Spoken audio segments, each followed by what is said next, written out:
Welcome to part 2, the second continuation of me reading the book, Charlie and the Chocolate Factory. Let's begin.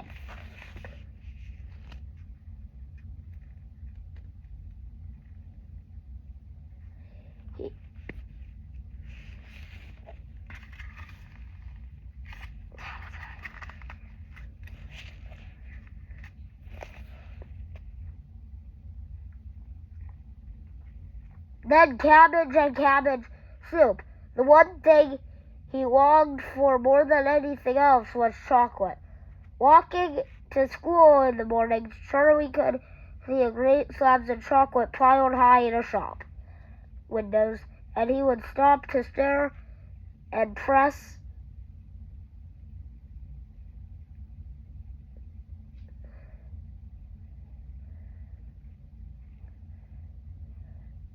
his nose against the glass, his mouth watering like mad. Many times a day, he would see other children taking bites out bars of creamy chocolate out of their pockets and munching them greedily. And that, of course, was pure torture.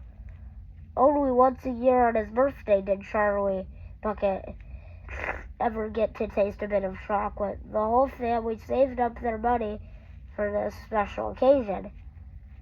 And when the great day arrived, Charlie was always presented with one small chocolate bar to eat, but all by himself. And each time he received it on those marvelous birthday mornings, he would place it carefully in a small wooden box that he owned and treasured.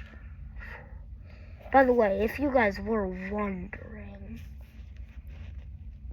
if it looks weird, I'm reading the whole book in my bed. The second thing is, I'm wearing a mask. Understand? I just think it looks cool. For reasons you do not need to know. But also looks cool, so I guess I'm going to wear it now. When we're done with the book, we're all on Charlie and the Chocolate Factory.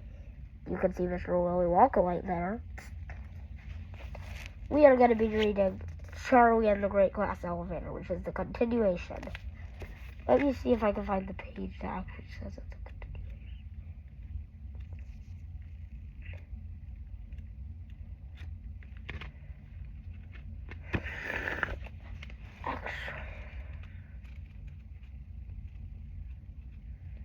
One second.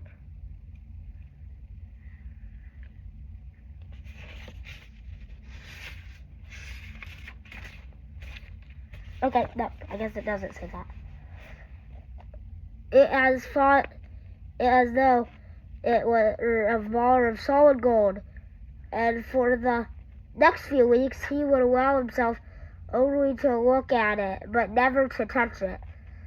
Then at last, when he could stand it no longer, he would peel back a little bit of tiny bit of chocolate. And then he would take a tiny nibble, just enough to allow the lovely sweet taste to spread slowly over his tongue. The next day, he would take another tiny nibble, and so on and so on.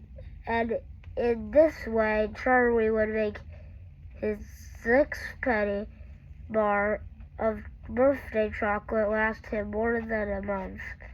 But I haven't yet told you about the one awful thing that tortured Charlie, the lover of chocolate, more than anything else.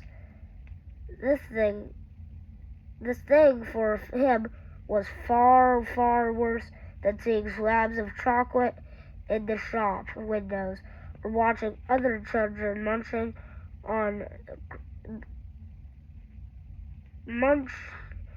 bars of creamy chocolate.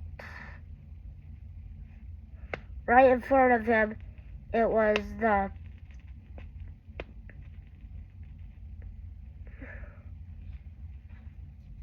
most terrible torturing thing you could imagine, and it was in the town itself. That in sight was a house of enormous with which Charlie lived in. There was an enormous chocolate factory. Just imagine that. And it wasn't simply an ordinary enormous chocolate factory either. It was the largest and most famous in the whole world. It was Wonka's factory, owned by a man called Mr. Willy Wonka, the greatest inventor and maker of chocolates that there were ever been.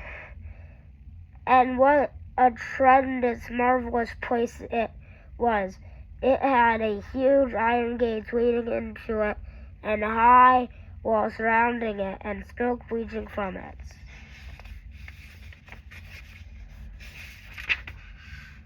Chimneys, and the strange whistling sound coming from deep inside at the walls for half a mile around in the direction of the air was scented with the heavy, rich smell of melting chocolate. Twice a day on his way to school, little Charlie Bucket would walk right past the gates of the factory.